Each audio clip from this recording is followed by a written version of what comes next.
ఈ కౌశిక్ రెడ్డి ఒక ఆంబోతు లెక్క వివరించి ఎప్పుడు కూడా ఏదో ఒక స్టంట్ చేసి మీడియా లెటర్ రావాలనే ఆలోచనతోటి ఏ రకంగా వివరించాలి, ప్రభుత్వ కార్యక్రమాల్లో ఏ రకంగా మాట్లాడాలి కూడా ఒక అవగాహన లేకుండా నువ్వు ఏదైతే ఈరోజు జగిత్యాల శాసనసభ్యుల గురించి ఏ పార్టీ అని మాట్లాడుతున్నారో, నువ్వు పుట్టిందేడా, నువ్వు ఏ పార్టీకి వెళ్ళిపోయినావు, ఏ పార్టీలో చేరినావు అంత మర్చిపోయిన వారా చరిత్ర. ఇవాళ ఏదో మాట్లాడి ఏది పడితే నోటికి వచ్చినట్టు ఆంబోతు లేక మాట్లాడుతున్నావు. కనీస అవగాహన లేకుండా, ఆలోచన లేకుండా దళితులని కాంగ్రెస్ పార్టీ మోసం చేసింది అంటున్నావు. అసలు దళితులని మోసం చేసింది బీఆర్ఎస్ పార్టీ. దళితుని ముఖ్యమంత్రి చేస్తా అని చెప్పి, దళితులకి 3 ఎకరాల భూమి ఇస్తా అని చెప్పి దళితులను ఆగం చేసి ఎస్సీ కార్పొరేషన్ ఫండ్స్ చేయకుండా పూర్తి స్థాయిలో దళితుల్ని మోసం చేసిన ఒక పార్టీ బీఆర్ఎస్ పార్టీ. బీఆర్ఎస్ కే ఘనత దక్కుతుంది. సిగ్గుశరం లేకుంటే ఇలా మాట్లాడుతున్నావు. ఆఖరికి హుజరాబాద్ ఎన్నికల సమయంలో దళితులకు 2వ విడత దళిత బంధు రావాలంటే నీ ఓట్లేసి గెలిపిస్తేనే దళిత బంధు వస్తుందని చెప్పి మాట్లాడిన ఒక వ్యక్తివి నువ్వు.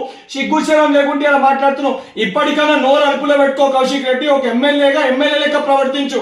ఒక వీధి రౌడీ లెక్క, గూండా లెక్క, అచ్చొచ్చిన ఆంబోతు లెక్క ప్రవర్తిస్తే రేపు పొద్దున నిన్ను కూడా ఇదే పరిస్థితి, రోడ్ల పైన గుడ్డలు ఉడదీసి కొట్టే పరిస్థితి వస్తుంది.